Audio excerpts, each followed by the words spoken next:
Bonjour à tous, bienvenue sur notre troisième édition du CEO Talk international qui est organisé dans le cadre de notre incubateur X-Up de l'École Polytechnique. Donc l'objectif de ces CEO Talk est de donner une dimension internationale à l'entrepreneuriat et pour les startups que nous accompagnons en ce moment. Voilà, donc nous avons commencé ces sessions de CEO Talk au mois d'octobre en partant aux États-Unis, à San Francisco, à Boston. Et sur cette session-là, nous sommes en direct au Japon, à Tokyo, et nous avons le plaisir d'accueillir Hugo Bataillard, qui est fondateur et CEO de la société Gourmet Pro. Donc, il nous fait le plaisir de venir échanger, partager son expérience, son parcours, son enseignement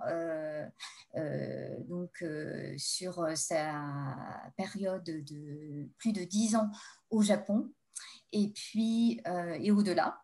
Et nous avons aussi le plaisir d'accueillir Roberta Camera, qui est responsable du programme, donc justement X-Up d'incubation de l'École Polytechnique. Et donc, je laisse la parole à Roberta pour se présenter. Merci à vous. Merci Mathilde. Bonjour à tous. Donc, comme Mathilde a bien dit, je suis la responsable de l'incubateur X-Up de l'École Polytechnique qui héberge des startups Early Stage Deep Tech. Et je tiens à remercier beaucoup Hugo Bataillard pour son soutien à X-Up et pour sa présence aujourd'hui. Donc, Hugo, je vous laisse la parole parce que vraiment, on a hâte de découvrir votre expérience au Japon. Bonjour Mathilde, bonjour Roberta. Bonjour. Tout d'abord, deux choses avant de commencer. Je voulais vous remercier, X-Up et l'École Polytechnique, de m'avoir ici. Pour moi, l'X a toujours été un peu le top de l'élite. Donc, être présenté devant des élèves, des anciens élèves, pardon, c'est un grand honneur pour moi. Et la deuxième chose, c'est pour les défenseurs de la langue française, je m'excuse d'avance. En avance. J'ai passé plus d'un tiers de ma vie en dehors de France. Du coup, j'en perds un peu mon français et j'utilise des anglicismes à tout va. Donc, vous êtes prévenus. OK. Donc, je vais partager la présentation. J'en profite en attendant pour dire à l'auditoire que si vous avez des questions, n'hésitez pas à les poser d'ores et déjà. Et on y répondra à la fin de la présentation de M. Bataillard. Voilà, n'hésitez pas au fil de votre j'en pensée. Profite aussi pour ajouter que s'il y a des gens qui parlent en anglais, vous pouvez quand même poser les questions en anglais et Hugo sera ravi de vous répondre en anglais. Bien sûr, ça marche. Vous pouvez voir ma présentation, pas de problème? Très bien. OK, très bien. Bon, on y va alors. Ouais. Donc, du coup, Hugo Bataillard, donc, comme annoncé sur l'affiche, je vais parler un peu de ma vie d'entrepreneur au Japon. Donc, en quelques mots, donc, qui suis-je? Comment j'en suis arrivé là? Qu'est-ce que j'ai appris sur le chemin? Et comment vous pouvez en arriver là? Donc, qui suis-je? Moi, en quelques mots, télécomien, promo 2010, diplôme en logiciel et réseau. J'ai fait toute ma carrière au Japon en innovation et management de produits digitaux. J'ai été 4 fois employé, donc 4 entreprises, et j'ai fondé 3 entreprises. Et en ce moment, je suis sur ma propre entreprise et je suis papa de 2 enfants. Comment j'en suis arrivé là? Donc, la question qu'on me pose toujours, c'est comment j'en suis arrivé au Japon. Donc, j'ai étudié japonais en 3e langue à Télécom Paris, pas très sérieusement, mais notre sensei, notre professeur, nous voulait vraiment nous pousser à avoir des stages au Japon pour nous faire découvrir. Et donc, c'est comme ça que j'ai eu mon stage de fin d'études à Orange Labs Tokyo, en R&D. Et donc, j'ai fait un stage de 6 mois et j'ai trouvé ça vraiment fantastique, niveau culturel, technologique, même la ville de Tokyo est assez folle. Et ça m'a vraiment donné envie de revenir. Et j'ai fini mon diplôme en échange en Australie. Et avant même de retourner en France, j'ai demandé au lab s'ils avaient un travail pour moi. Et ils en avaient un. Du coup, je suis revenu au Japon sans passer par la case France directement et j'ai commencé ma carrière ici. Donc, ma carrière, je l'ai mis dans un Gantt chart parce que ça va un peu dans tous les sens. Donc, comme je disais, j'ai commencé donc, à Orange en recherche industrielle. On faisait du transfert technologique du Japon vers la France. Donc, c'était un travail vraiment, vraiment intéressant parce qu'on pouvait toucher à toutes les technologies qu'on voulait. Et on avait accès à tout le process d'idéation jusqu'au pitch, au pitch interne pour récupérer des budgets, en passant par le prototypage, donc vraiment l'implémentation, et la collaboration avec des entreprises japonaises telles que Fujitsu et Panasonic pour ma part. En fait, j'ai fait ça pendant presque 5 ans. Et pendant que je faisais ça, j'ai aussi commencé mon entreprise en 2012, ma première entreprise qui s'appelait SMINT, Smart Internet. Et donc, je suis passé en temps partiel chez Orange et j'ai fait mon entreprise en 2 ans. Je vais en parler un peu plus tard. Ensuite, je suis passé beaucoup plus en mode appliqué. Donc, N-Japan, c'est une boîte de recrutement, donc beaucoup de RH. Et ils ouvraient un labo d'innovation en RH et j'ai travaillé là-bas en termes de project management. Donc, je créais des projets un peu comme chez Orange, mais avec le but, c'était de faire du cash. Et donc là, j'ai fait un réseau d'intranet basé sur les skill sets des gens, par exemple. Voilà. J'ai fait ça pendant 2 ans. Après, j'étais un petit peu fatigué avec le management japonais. Donc, j'ai pris une pause. Je suis rentré dans une boîte de fitness online qui s'appelait Kenzai, où j'ai appris à faire de l'exercice et bien manger et diriger les équipes techniques mobiles et web. Et enfin, mon dernier vrai boulot, j'ai été embauché par Shipio, le premier digital freight forwarder au Japon, en tant que premier employé CTO. Donc, digital freight forwarder, qu'est-ce que ça veut dire? Freight forwarder, c'est un peu comme une agence de voyage pour le fret, donc pour les conteneurs. Donc, ils n'ont pas d'avion, pas de bateau ou de camion, mais ils orchestrent toutes ces ressources pour acheminer le conteneur de bout en bout d'un point A à un point B. Et comme c'est une industrie, la logistique, très legacy, au Japon encore plus, avec des fax, pour avoir un prix, ça prend 1 semaine. On a essayé de disrupter un peu cette industrie en ayant une dashboard web pour le client avec lequel il pouvait avoir un prix directement, avec toutes les conversations et les fichiers qui étaient séparés par shipment, du tracking de paquets, enfin voilà, tout ce qu'il nous fallait pour que ça marche encore mieux. Et avant de finir Shipio, j'ai commencé à être advisor pour une startup qui est une marketplace de career coaching qui se focus sur les interviews de FANG. Donc FANG, c'est Facebook, Apple, Google, Netflix et 2 autres. Donc ces entreprises ont des interviews très, très difficiles, difficiles à la fois techniquement, mais aussi en termes de behavior, de culture fit. Chacun a sa philosophie et donc comprendre la philosophie de chaque entreprise et l'appliquer à des questions d'interview, ça demande de la préparation. Et donc voilà, en fait, c'est une plateforme qui permet d'introduire ce genre de coach. Donc si vous êtes intéressé par une interview de FANG, allez sur careers.io. Et enfin, été 2019, donc je quitte Shipio et je commence Gourmet Pro, que je vais détailler plus tard. Donc, qu'est-ce que j'ai appris sur le chemin? Donc, tout d'abord, avec SMINT, Smart Internet, là où j'ai fait toutes les erreurs. Donc, notre produit s'appelait Fukupix. C'est une application mobile autour de la fashion, une sorte de réseau social comme un Instagram où les gens pouvaient taguer les photos avec la position géographique des boutiques de là où ils avaient acheté. À Tokyo, c'est vraiment utile parce que c'est vraiment plein de petites rues avec des boutiques au sous-sol, au 4e étage. Donc, on se disait qu'il y a vraiment, pour l'utilisateur, ça a vraiment une valeur. Et le business model, c'était d'essayer d'avoir les boutiques elles-mêmes récupérer leur page boutique et nous payer une souscription et aussi avoir accès à des features de pub, par exemple. Donc ça, c'était 2012-2013. À l'époque, le modèle d'influenceur n'existait pas, mais on avait un peu cette intuition qu'on se disait que peut-être les boutiques pourraient payer des influenceurs ou des gens qui aient de l'influence, mais on ne savait pas trop comment. Donc, on n'a pas vraiment réussi à exécuter le business model. Donc, voilà, on a arrêté au bout de 2 ans. Donc, quelques leçons. Être lean. Moi, je sais que c'est très, très stéréotypé. Tout le monde a le même, il y a des bouquins là-dessus. Mais juste pour vous donner un exemple de ce qu'on a fait, on a passé 6 mois à chercher un CEO parce qu'à l'époque, on ne pouvait pas incorporer sans un CEO japonais ou avec un bon visa. On a incorporé en écrivant nous-mêmes nos statuts presque de rien. On a déposé un trademark, on a construit 2 versions de l'app, on maintenait des systèmes pour notre project management. Tout ça avant même d'avoir parlé à un client.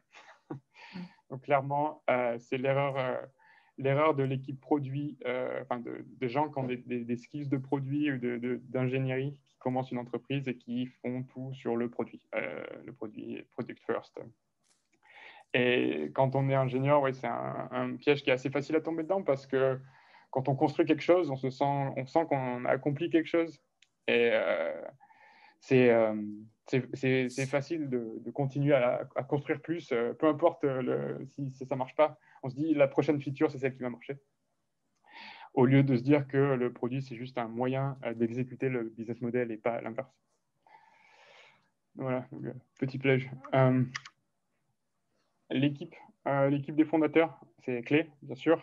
En fait, les 2 premiers, c'était moi-même et Frédéric Perrault. On travaillait tous les 2 à Orange. Donc, on était amis avant, on était amis de bureau. Et après, on a embauché un ami encore pour être le CEO. Ne pas faire une boîte avec ses amis, ça aussi, c'est assez stéréotype. Mais je vais expliquer un peu pourquoi dans notre cas. C'est que généralement, surtout quand on est jeune, notre cercle d'amis est assez restreint, beaucoup de profils similaires. Et donc, du coup, ça crée des équipes avec des skill sets qui sont pas équilibrés. Et qui dit skill set pas équilibré dit on est peut-être très bon en produit, mais très mauvais en business. Et surtout, après, on ne sait pas comment définir les rôles, parce qu'on a beau écrire COO, CTO, CEO, à la fin, tout le monde sait faire à peu près la même chose ou a la même genre de vision, et c'est super dur de choisir qui doit décider quoi. Aussi, avoir au moins un membre de l'équipe dans l'industrie qu'on target. On n'avait vraiment personne dans la fashion. Donc, c'est une grosse erreur. Ou au moins un advisor. Et, parce que ça ouvre les portes et puis ça donne une meilleure intuition. Et enfin, aussi, ne pas partager les shares également, les parts. Donc ça aussi, c'est lié aussi au reste. Hein, quand les rôles ne sont pas bien définis, que les tâches, c'est dur de savoir qui doit prendre des décisions. Quand les parts sont égales, il n'y a personne qui prend de décision. Voilà. Et donc l'équipe de fondateurs, c'est clé, mais aussi avoir des advisors, c'est vraiment clé aussi. Par exemple, je vous ai dit tout à l'heure qu'on a passé 1 an et demi à construire un produit sans avoir de clients. C'était le premier feedback qu'on a eu d'un advisor qui nous a dit « Mais vous avez fait tout ça, est-ce que vous avez déjà parlé à un client ?» On a dit non, et il nous a dit « Arrêtez tout de suite et allez voir un client et puis on en reparle. » Et je pense que c'était un peu le feedback le plus constructif de ma vie et qui nous a donné une bonne claque à l'époque.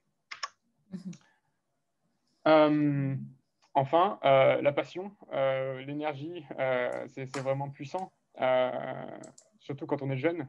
À l'époque, on travaillait 7 jours sur 7. Je n'allais pas dire 24 heures sur 24, mais presque. C'est le seul moyen de pouvoir le faire. Si on n'est pas passionné par son produit, par son projet, c'est très, très, très dur. Et c'est contagieux. Par exemple, sur cette photo, à peu près la moitié des gens faisaient partie de notre équipe de volontaires qui bossaient avec nous gratuitement, qui nous aidaient à créer du contenu, à maintenir nos réseaux sociaux, à créer des événements offline. Et tout ça juste parce qu'ils aimaient le projet et ils aimaient l'équipe, quoi. Et ça ouvre aussi pas mal de portes. Donc, par exemple, on a eu accès à un avocat français au Japon qui nous a donné 2 heures de son temps un vendredi soir alors que ça aurait dû nous coûter peut-être quelques milliers d'euros.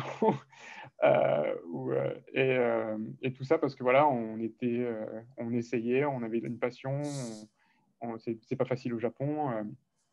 Donc voilà, donc c'est vraiment quelque chose qui aide vraiment. Donc maintenant, Gourmet Pro, là où j'essaye d'apprendre de mes erreurs. Donc ici, beaucoup moins projet technologique. Donc c'est un réseau de consultants en agroalimentaire qui aide les entreprises étrangères à rentrer sur le marché japonais, principalement. On essaie un peu de faire l'inverse, mais c'est principalement les entreprises étrangères sur le marché japonais.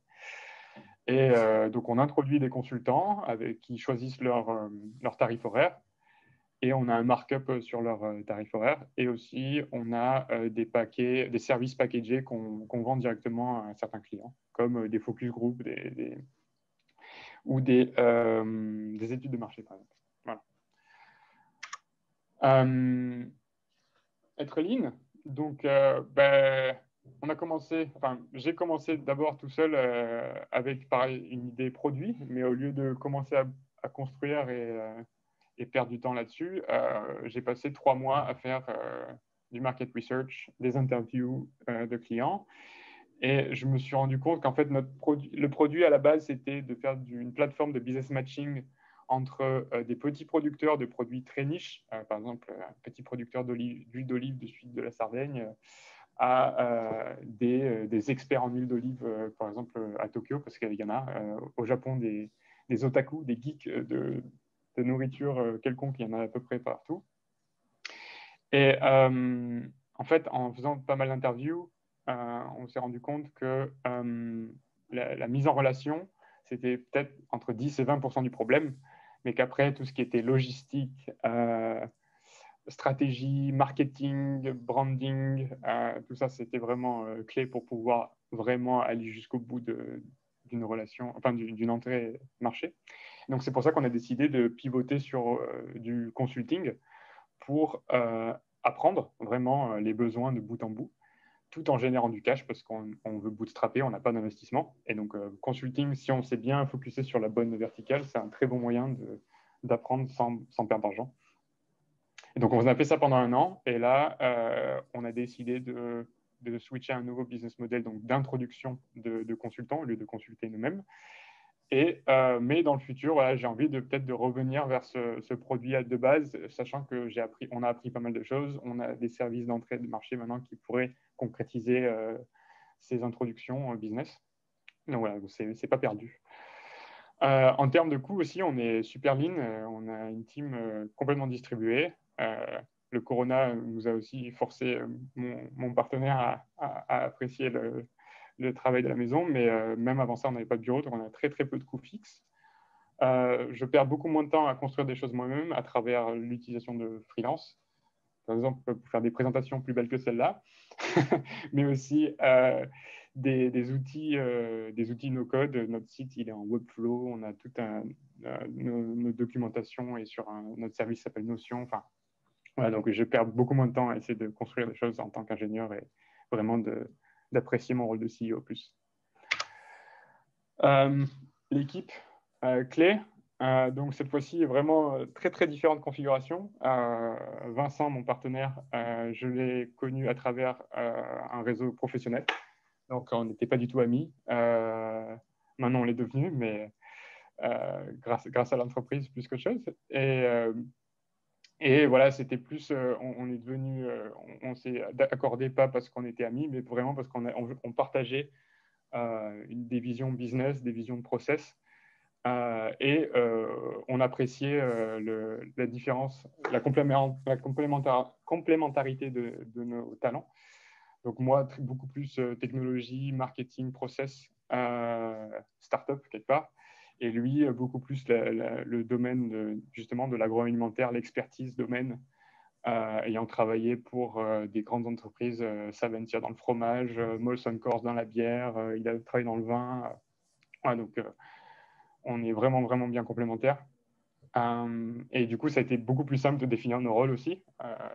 Donc, il n'y en a vraiment aucun souci là-dessus. On a encore partagé nos parts également, mais je pense que cette fois, c'est beaucoup moins une erreur parce qu'on a, encore une fois, pas vraiment d'impasse en termes de décision, parce qu'on a vraiment nos domaines. Et quelque part, les seuls domaines où on s'overlap, c'est vraiment, de la vision, de la stratégie long terme, et il vaut mieux qu'on clash qu'autre chose. Et en termes d'advisor, avec 10 ans d'expérience, c'est un peu plus dur de trouver des advisors parce que c'est plus nos pairs aujourd'hui, les advisors de l'époque. Donc, il faut trouver des gens un peu plus haut niveau. Et donc, on y travaille, mais voilà. Alors, il y a 10 ans, la passion, c'était mon carburant. Aujourd'hui, c'est plus l'expérience. Maintenant, je suis parent je ne peux pas deux enfants, donc je ne peux pas travailler 7 jours par semaine. C'est plus possible. Donc, l'expérience qui est bien, c'est que j'ai déjà enfoncé pas mal de portes ouvertes, donc je les connais. Je peux prendre pas mal de raccourcis. Je sais transférer mon expérience, ça aussi, à travers le fait d'avoir managé des teams, d'avoir formé des gens, mais aussi même d'être papa. Ça m'a beaucoup appris. Et enfin, on n'a plus besoin d'ouvrir des portes au niveau réseau, enfin beaucoup moins qu'avant, parce que voilà, après 10 ans, on a un réseau pas mal établi. Les portes qu'on a besoin d'ouvrir, on peut trouver des intermédiaires pour les ouvrir. Donc, c'est pas du tout la même expérience et le même effort, en fait. Donc maintenant, comment vous pouvez en arriver là, enfin, surtout au Japon. Donc, je sais que c'est un incubateur, donc la plupart des gens sont déjà incorporés, mais pour ceux qui nous regardent, qui voudraient commencer un business au Japon, petit aparté, donc déjà, où se mettre au Japon? Donc, bien sûr, Tokyo, dans le Kanto, c'est là où il y a, je ne connais pas les statistiques, mais j'allais dire 90% des startups. Voilà, pas trop de questions. Sinon, le Kansai, Kyoto, Osaka, là, c'est plus dans du domaine hardware. Donc, il y a pas mal de boîtes d'hardware dans le Kansai.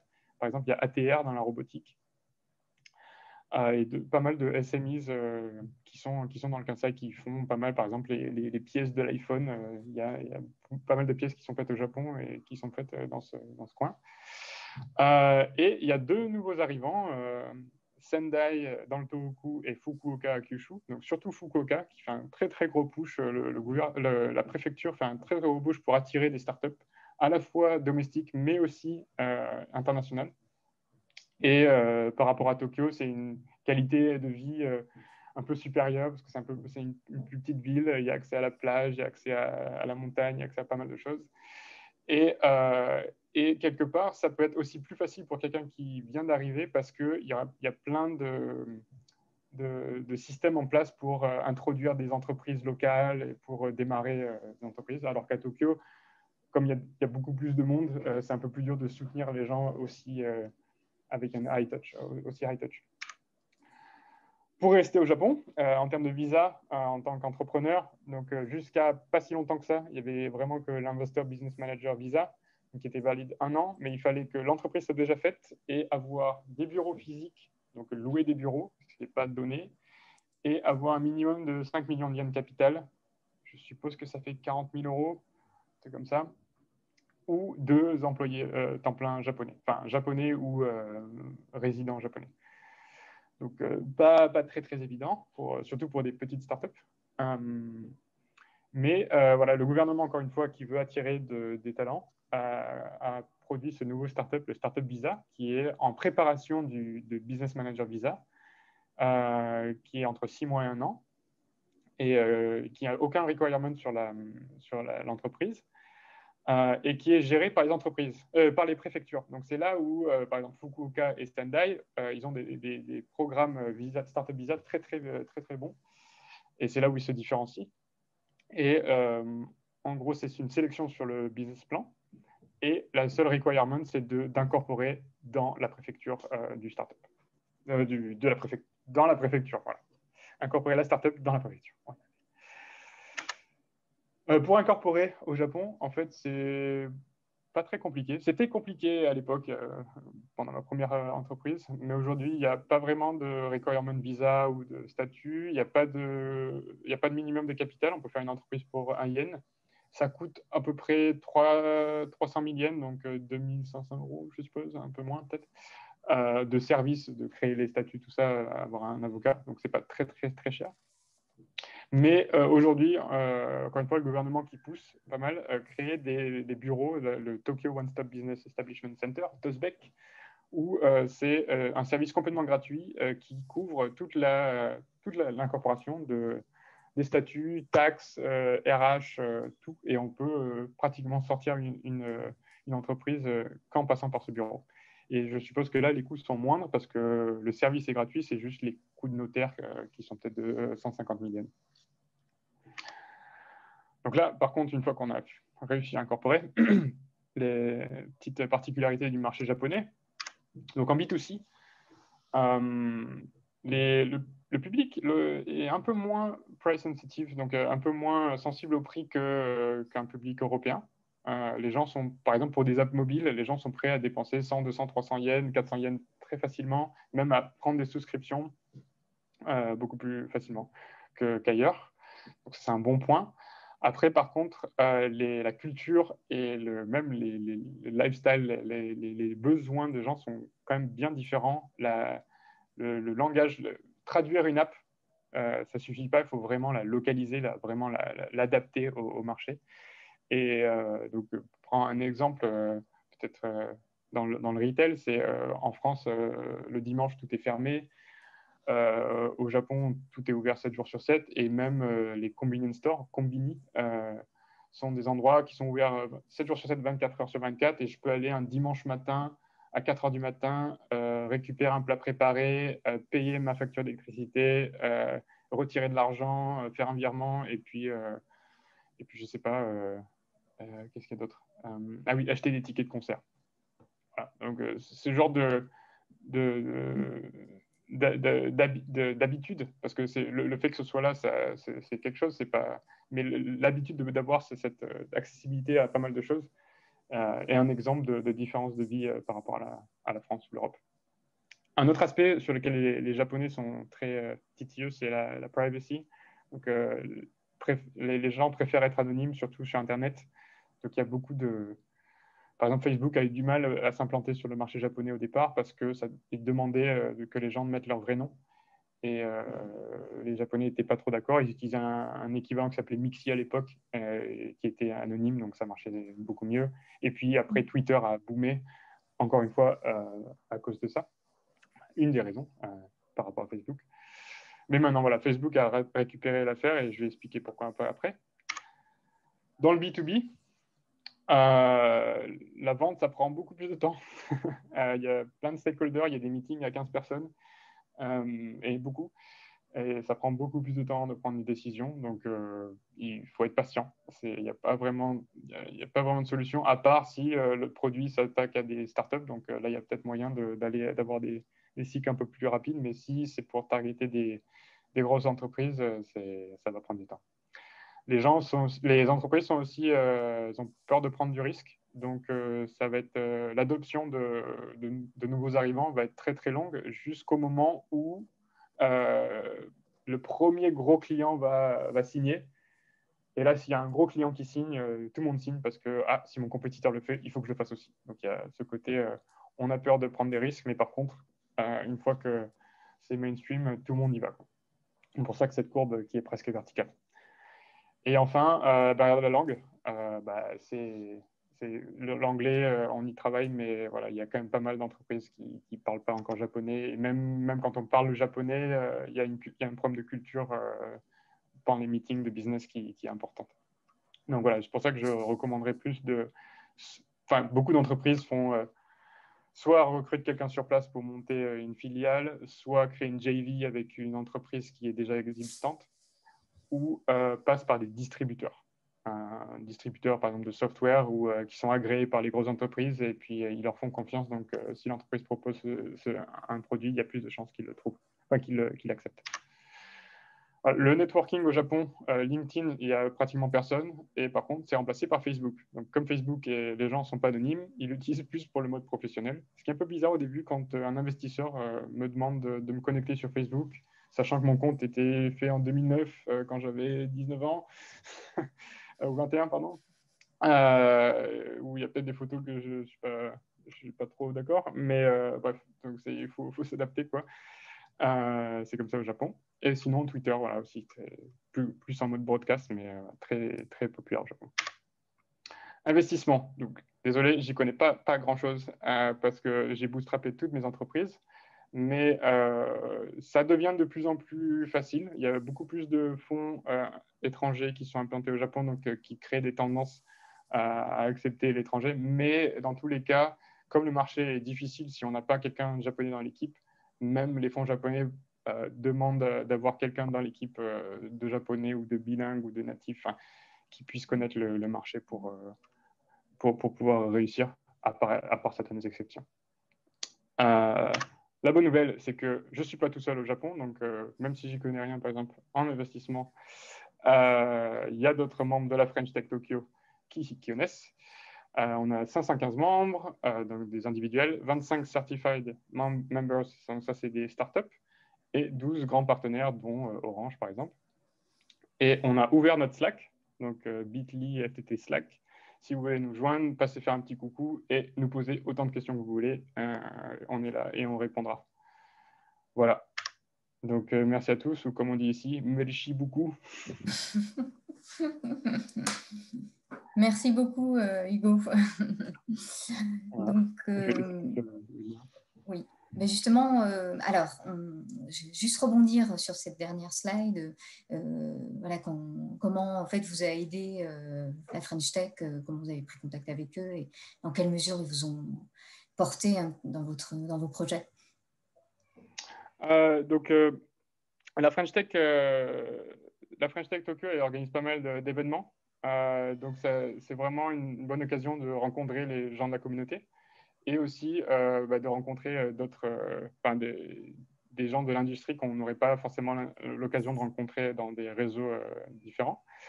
Et aujourd'hui, voilà, on essaie d'étendre un peu ce support, pas que en mode événement, mais aussi en vraiment mode communauté. Donc, première étape, en ouvrant un Slack, on va essayer peut-être aussi d'avoir un peu plus de contenu pour aider les gens à commencer des entreprises, tout ça. Donc voilà, donc on travaille là-dessus. Après, oui, généralement, c'est beaucoup plus du networking jusqu'à présent, quoi. C'est beaucoup d'événements et beaucoup de Ça vous permet de rentrer en contact avec des Japonais des Japonais ou ouais, des grosses entreprises françaises qui sont en mission, par exemple, soit qui sont implantées au Japon, par exemple les 12 partenaires, donc Orange, mais aussi il y a pas mal de visites qui sont organisées depuis la France, donc qui peuvent aider à rencontrer des grands groupes, et aussi des startups, en fait, qui sont intéressés par le marché japonais. Et donc, s'il y a des synergies entre les startups japonaises, enfin, franco-japonaises et les purement françaises, il y a aussi des opportunités là-dedans. D'accord.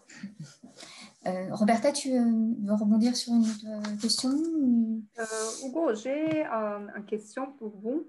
Vous avez parlé du fait que maintenant vous avez un bon réseau au Japon, parce qu'en fait, il y a 10 ans que vous êtes là, mais c'était difficile tout au début créer un réseau au Japon et surtout, avez-vous bénéficié de l'aide de quelques mentors pro bono qui a vous aidé en ouvrant ces contacts au Japon? En fait, déjà, le fait que j'ai pas mal bougé d'entreprise, ça m'a permis de créer des réseaux dans beaucoup d'industries différentes. Donc, j'ai fait même fitness, logistique, RH. Donc, déjà, rien que ces réseaux internes, ça s'agrandit. Et après, aussi, quand on travaille avec des startups, on a l'occasion de rencontrer des investisseurs, même si ce n'est pas notre startup. Donc, par exemple, quand j'étais à Shipio, j'ai eu l'occasion de rencontrer des managers de fonds. Et donc, ça aussi, c'était une autre opportunité de rencontrer des gens. Et puis, en termes de mentoring, oui, par exemple, je parlais de notre advisor quand on faisait Fukupix, Smith. Donc, c'était quelqu'un qui nous a pris sous son aile. Voilà, il a beaucoup d'expérience. Il était professeur à Harvard en business. Et encore une fois, le projet lui avait bien plu. Du coup, il nous avait aidé. Il nous avait donné même des bureaux pendant quelques mois gratuitement. Donc, c'est vraiment ouais, à Tokyo, il y a vraiment l'occasion de rencontrer des gens bien. Cette idée de pay forward, elle est ancrée dans la communauté startup. Ouais. Alors, on a des questions du public. Alors, à part la problématique de vision similaire, d'autres problématiques liées au fait d'inclure des amis en cofondateur, est-ce qu'il y en a d'autres problématiques à part avoir une vision similaire entre amis? Pas vraiment, en fait. C'est ça qui est bien dans étant ami, c'est que au moins la discussion est assez facile. Enfin, après, ça dépend le type d'amis, je suppose, mais généralement, en tant que Français, on n'a pas trop peur de se dire ce qui ne va pas. Donc ça arrange pas mal les choses. Mais ouais, généralement, c'est beaucoup plus cette idée que c'est peut-être aussi un peu plus relâché. Il y a moins une pression de dépendance professionnelle parce qu'on on est une bande d'amis qui font surtout quand on est jeune, c'est une bande d'amis, on fait un projet passion. Limite, ça ne fait pas d'argent, ça ne fait pas d'argent, quelque part. Surtout qu'on avait toujours un temps partiel à côté, donc on avait moins de pression. Donc c'est peut-être un autre aspect. Si on est une bande d'amis, on est un peu plus relax peut-être. On a un peu moins à cette pression. Et j'allais dire, le seul moyen de créer cette pression non artificiellement, c'est de tout quitter, de ne pas avoir d'autres revenus et de se fixer un budget, monnaie, enfin argent plus temps, quoi. 6 mois, on a tant de millions de yens et puis si on n'arrive pas à faire de l'argent, ou qu'on n'arrive pas à lever des fonds d'ici là, ça ne fait rien, quoi. D'accord. Merci. Alors, une question d'un spectateur anonyme qui vous remercie. Saurais-tu si le fait d'être une femme entrepreneur peut ralentir certains investisseurs japonais? Alors, c'est probable. C'est probable, mais en même temps, je pense que c'est aujourd'hui au Japon, il y a beaucoup plus d'entrepreneurs femmes qui apparaissent. Donc, c'était peut-être prêt avant. Après, j'avoue, encore une fois, j'ai beaucoup moins cette expérience investisseur. Mais voilà, on voit une tendance qui change beaucoup avec des japonaises et des non japonaises. Par exemple, il y a mince, je me rappelle plus de son nom.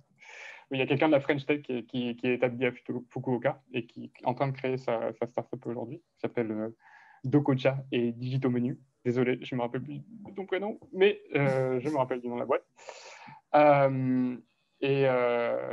Et puis oui, en fait, il y a pas mal de groupes de soutien de Women Who Code dans la tech et d'autres groupes, moi je connais plus tech, mais il y a plein d'autres groupes justement de femmes entrepreneurs qui s'établissent. Et je pense que ça ne va que en s'améliorant en fait. Même si on part de peut-être plus bas qu'ailleurs, ça avance. D'accord. Oui, c'était peut-être pas le cas il y a une dizaine d'années quand vous êtes arrivé au Japon, vous avez vu l'évolution. Oui, exactement. Oui. D'accord. Roberta, je te laisse évoluer sur une autre question, si tu veux. Oui, Hugo, vous n'avez pas parlé dans votre présentation de un parcours d'un incubateur. Donc, je me demande, c'est votre expérience, comment ça marche avec l'incubateur au Japon? Pourquoi vous n'avez pas décidé de rejoindre un incubateur au Japon? Alors, pour tout vous avouer, sur la première entreprise, donc sur Smint, on était on cherchait vraiment notre business model. Je pense qu'on n'avait pas assez confiance en nous pour appliquer un incubateur, même s'il y en a. À l'époque, il y avait déjà Digital Garage qui faisait Open Lab, je crois que ça s'appelait. Et j'ai un ami qui l'a fait à l'époque, en même temps qu'on avait créé 2 entreprises à peu près en même temps. Et ça s'est super bien passé pour lui. Mais non, ouais, je pense que c'est plus personnel. Et puis aujourd'hui, avec Gourmet Pro, je pense qu'on en a. Comme on est encore en mode plus consulting et qu'on cherche vraiment quel est le bon business model qui va scaler, c'est pas encore, mais c'est clairement dans une pipeline s'il y a besoin, quoi.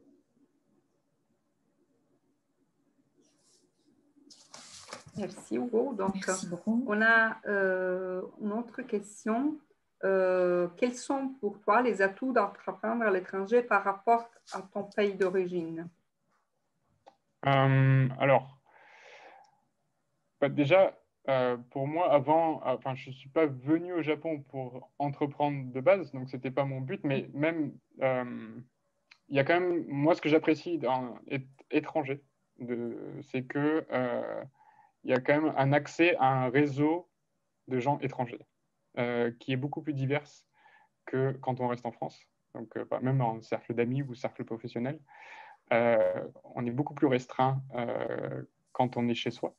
Alors que quand on va quelque part, on a un peu ce struggle, cet effort à faire de ne pas être chez soi. Et du coup, les gens qui ont je sais plus comment dire, le même struggle, eh ben, ça crée un groupe. Donc, ça crée toute une communauté d'expats et ça crée pas mal d'opportunités. Par exemple, l'avocat dont je parlais la dernière fois, qui nous a ouvert ses portes parce qu'il était français et qu'on est français, ou même si c'est pas français, mais être étranger, quelque part, ça donne un avantage. Et au Japon, encore plus qu'ailleurs, il y a un peu, ça devient de moins en moins vrai hein, quand même, mais il y a un peu, c'est plus facile pour un étranger sur certains aspects, parce qu'il y a des forts codes sociaux au Japon qui s'appliquent principalement en japonais et auxquels les étrangers peuvent passer à côté. Donc, par exemple, prendre des raccourcis sur des cycles de vente qui sont beaucoup plus lents en théorie, mais avec une bonne stratégie de je ne comprends pas, j'y vais, ça peut être un avantage. C'est clairement un inconvénient en certains cas, mais ça aussi peut être un avantage. Après, comme je dis, entreprendre à l'étranger, c'est comme n'importe quel projet. Il faut d'abord avoir envie de vivre à l'étranger plutôt que de commencer à l'étranger, à moins que vraiment il y a un besoin super niche, enfin très basé sur le domaine de l'entreprise. Ça, c'est possible aussi. Hein. Mais là, ça reste quand même vaut mieux avoir été un minimum sur place pour vérifier l'hypothèse. Merci. Et justement, quels sont les marchés avec lesquels vous travaillez en fait dans le cadre de Gourmet Pro? Alors là, ça s'accélère. Donc, on a États-Unis, Australie, France, Israël, Irlande. On essaye de travailler avec quelqu'un à Singapour, une start-up. Voilà, donc c'est à peu près, on n'a pas de zone géographique particulière, puisque comme on est focusé sur l'import au Japon, donc on est ouvert sur n'importe quelle chose. D'accord. Et vous avez une approche différente selon les pays au niveau justement entrée sur le marché japonais par rapport à la mentalité, à la culture, les aspects business, juridiques? Jusqu'à présent, c'était plus, enfin en tout cas, niveau stratégie elle-même, c'est beaucoup plus sur le type de produit qui est important, d'avoir une stratégie complètement différente, parce qu'on va pas créer la même stratégie pour du chocolat et pour de la plant-based meat, enfin de la viande basée sur les plantes. Mais sinon, niveau relation avec les clients, ben, en fait, généralement, comme c'est plus des clients qui viennent vers nous, c'est plus on s'adapte au cas par cas. Oui, il y a des gens avec qui sont très, très directs. Et du coup, c'est bien plus facile. Après, il y a certains pays où c'est un peu plus compliqué de commencer. C'est plus, oh, on aimerait bien savoir s'il y a du potentiel, mais on n'est pas vraiment prêt à payer. Du coup, c'est des questions. Enfin, on apprend nous-mêmes aussi, hein, parce qu'on n'avait jamais vraiment travaillé avec tous ces pays-là. Donc, ouais, on y va comme ça vient, quoi. Au cas par cas. Ouais, au cas par cas. D'accord. Et Hugo, vous avez commencé dans un domaine qui c'est un petit peu différent par rapport au domaine dans lequel vous travaillez maintenant. Donc, comment est née l'idée de Gourmet Pro et la passion pour ces domaines-là? Ok, c'est une très bonne question. Donc, comme j'expliquais au départ, donc j'étais à l'époque, en 2019, j'étais encore à Shipio, donc dans la logistique internationale. Et Vincent Nicole, mon partenaire à l'époque, venait de quitter son travail chez Molson Coors et il voulait commencer du consulting. Et histoire de commencer, il a commencé à essayer de rencontrer des gens, tout ça, et il m'a trouvé. Et on a commencé à discuter de logistique internationale pour l'agroalimentaire. Alors pourquoi c'était intéressant à l'époque? C'était parce que c'était au départ de l'EPA, APE, le traité entre l'Europe et le Japon, qui réduit les coûts de douane, des coûts d'import, les tarifs, je ne sais pas comment on dit. Et en fait, à ce moment-là, il y a des gros acteurs comme Ion, qui est la plus grosse chaîne de supermarchés au Japon, qui a utilisé cette opportunité pour cumuler le traité, enfin les réductions de prix du traité, plus du sourcing en direct, donc vraiment de l'achat en direct des producteurs, pour casser les prix de produits européens. Et nous, ce qu'ils disaient, c'est que les gros, ils ont la capacité d'avoir un département d'import pour pouvoir le faire, mais les plus petites chaînes de supermarchés régionales, parce qu'il y en a beaucoup plus au Japon qu'en France, c'est un marché beaucoup plus fragmenté, il y a peut-être une opportunité de leur vendre cette capacité en fait de devenir un peu surtout Shipio à l'époque, c'était de faire la logistique le plus simple possible pour les clients. Donc essayer de créer un service spécialement pour ce genre de clients pour les aider à être compétitifs avec les gros acteurs. Et je trouvais ça une très très bonne idée. Finalement, ça n'a pas été pris par l'équipe de Shipio, mais ça m'a fait penser un peu à cette idée de comment surfer sur cette vague de ça. Et c'est là où j'en suis venu avec cette idée d'essayer de créer du business direct entre des petits, voire même des restaurants ou des petites boutiques et des produits européens. Voilà. Et après, en termes de passion, plus pour moi, c'était vraiment cette passion humaine plus que vraiment le domaine de nourriture. Voilà, moi, ce qui me plaisait, c'est de travailler. Moi, j'aime beaucoup travailler avec les SMI, les PME, pardon, parce que je trouve ça beaucoup plus intéressant comme travail. Les interviews sont plus simples, et c'est beaucoup plus enrichissant, c'est beaucoup plus humain comme relation. Du coup, voilà, c'est ça qui m'intéressait au départ. Et donc, justement, alors, quel conseil vous donneriez aux startups qu'on accompagne pour rentrer en contact justement avec ces PME pour les approcher le plus rapidement possible et le mieux possible au Japon? Nous, personnellement, pour être honnête, quand on a commencé, on a pris l'avion, on est allé dans la Cambrousse et on est allé voir les gens un par un pour les connaître. Enfin, après, ça dépend de l'industrie aussi. Hein. Nous, Oui, bien sûr. surtout dans la production de nourriture au Japon, encore une fois, c'est des tout petits producteurs. Et le seul moyen d'y accéder, c'est d'aller leur parler parce que c'est des gens qui sont dans leur champ et qu'après, ils passent un petit peu de temps à essayer de vendre. Donc, il y a ça. Donc, allez les voir. Et puis aussi, il y a pas mal de salons. Enfin, en même temps, aujourd'hui, beaucoup moins. Mais même ces salons, ils essaient d'être virtuels. Mais à l'époque, il y avait quand même pas mal de salons. Donc, on en a fait beaucoup. Ou le salon du gaishoku, enfin, de la restauration, le salon de la production de thé, de café, enfin voilà, et sur ces salons en fait qui sont souvent subventionnés par les communautés locales, ça permet de rencontrer des gens de tout le Japon qui viennent et qui ont le voyage payé par leur communauté et d'approcher des gens de pas mal de régions en une seule fois, quoi. Voire même de parler aux communautés locales qui sont souvent là aussi pour se faire introduire aux gens sur place. D'accord. Il y a des différences entre les Français et les Japonais, ou, par exemple, d'approche particulière ou non, pas plus. Oui, pour par exemple de la nourriture japonaise, voilà, ça va être des salons très japonais, donc pour un minimum de parler japonais et c'est très local.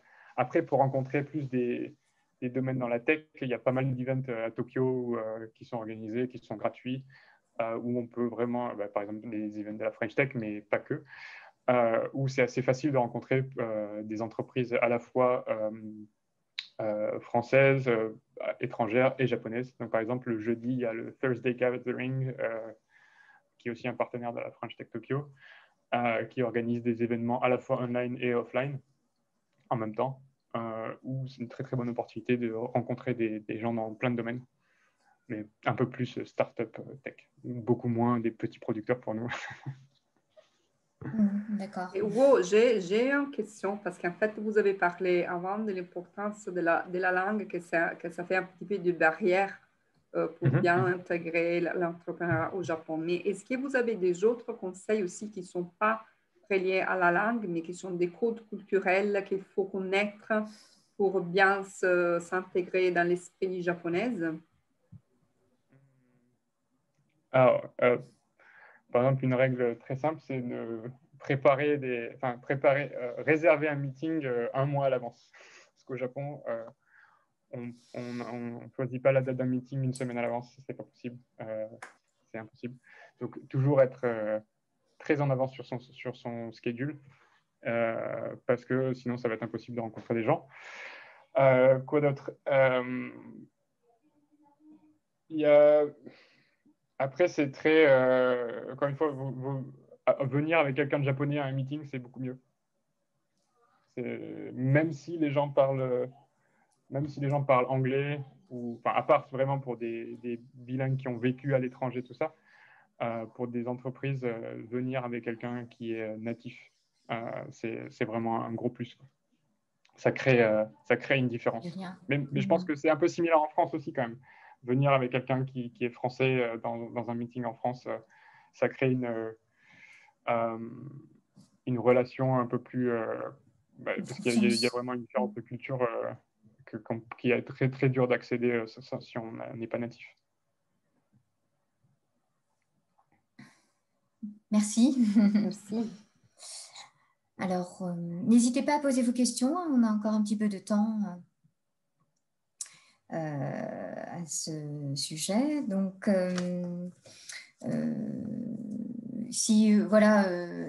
quel conseil vous donneriez en quelques mots en fait aux startups, voilà, pour une entreprise à l'étranger, et bon, comme vous êtes au Japon en quelques mots, si voilà, on devait synthétiser, résumer un petit peu votre expérience. Alors, donc pour une entreprise française qui voudrait rentrer au Japon, clairement, je pense que le mieux, c'est de parler avec des gens de la communauté ici. Donc, par exemple, la French Tech Tokyo, la chambre de commerce, selon le niveau de l'entreprise, et demander leurs conseils, en fait. Parce qu'après, comme je disais, c'est très, très dur de connaître à la fois le marché, même B2C d'ailleurs, et puis même B2B. Donc, dans les deux sens, le mieux, c'est de parler avec des gens de la communauté ici et de se trouver des partenaires. Ou de venir. En fait, c'est vraiment le mieux, je pense que c'est ça, quoi. C'est trouver un partenaire sur place qui soit en forme de corporation pour faire une joint venture, ou d'individuel pour créer une branch, ou venir, que ce soit... Parce qu'après, il y a aussi, par exemple, quand on est jeune, si on a moins de 30 ans, il y a le Working Holiday Visa qui est juste un an, qui peut être une très bonne opportunité de venir et d'explorer un peu le Japon, pas qu'en mode vacances, mais avoir un travail, comprendre comment ça marche. Voilà, ou même bosser pour sa boîte en France, mais avoir un visa d'1 an et pas avoir à repartir tous les 3 mois.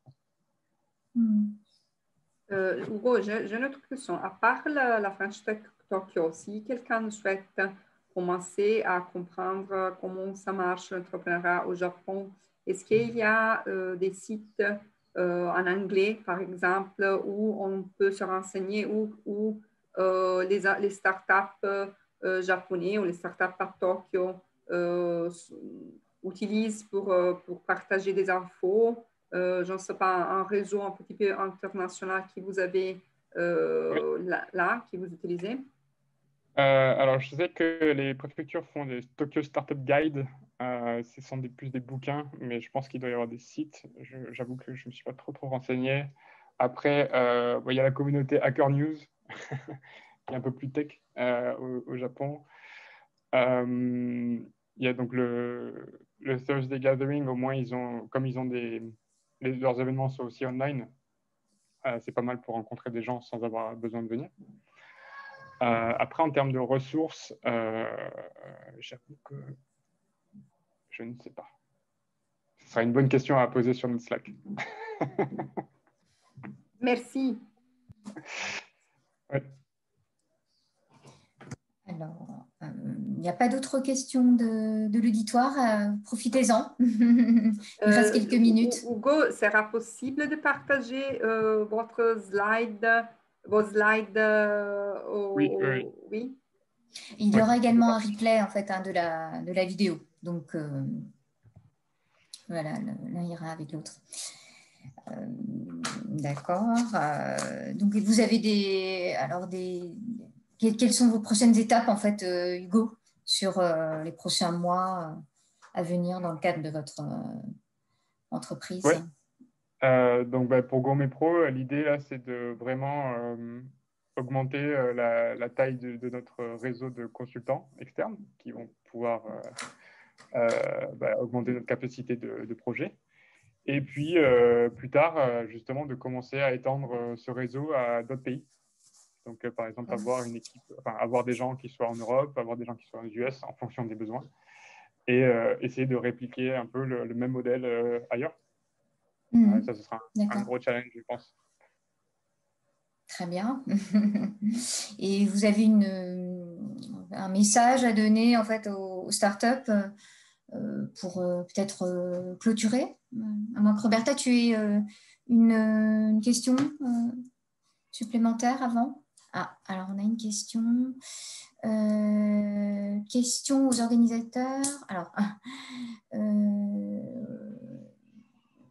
non, en fait, donc la question c'est est-ce que c'est le seul CO2 qui sera disponible aux non-incubés? Je ne suis malheureusement pas dans votre écosystème, mais c'est très intéressant, très intéressé par d'autres. Oui, non, vous êtes dans la boucle en fait, dès lors que vous êtes inscrite aujourd'hui, en fait, on vous inclura dans nos prochains mailings de CEO Talk qui ont lieu en fait tous les mois. Donc normalement le premier mardi du mois ou selon en fait en fonction du calendrier. Voilà, donc vous serez bien incluse.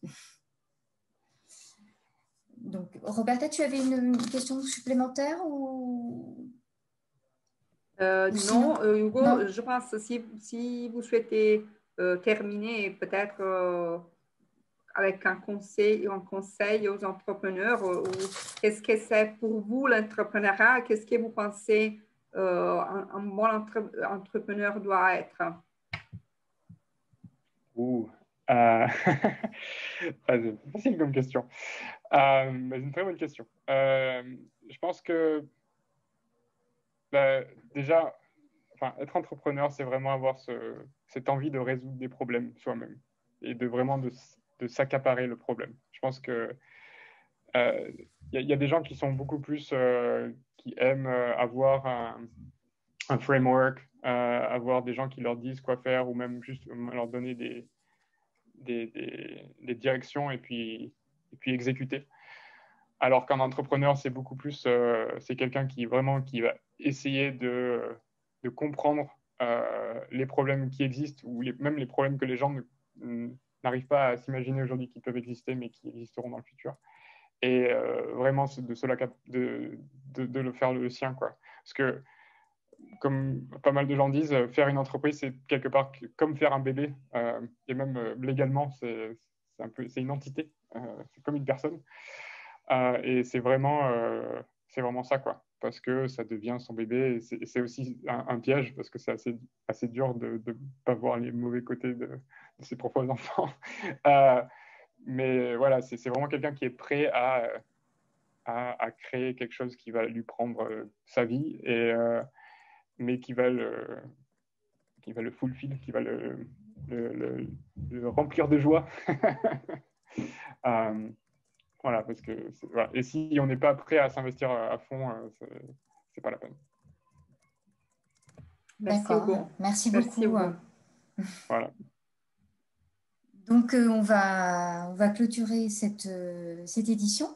Merci beaucoup pour votre participation à tous. Merci beaucoup Hugo, Roberta. Donc la prochaine édition aura lieu au mois de janviie. On vous donnera la date, vous serez au courant très prochainement, début janvier.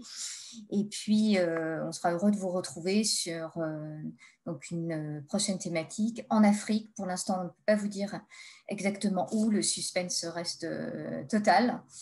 Et puis, donc, on vous enverra le replay de cette édition pour que vous puissiez écouter, partager à tête reposée cette session très intéressante, voilà, qui nous a un petit peu projeté sur le Japon, qui nous interroge toujours, et y compris donc, sur cette thématique très entrepreneuriale.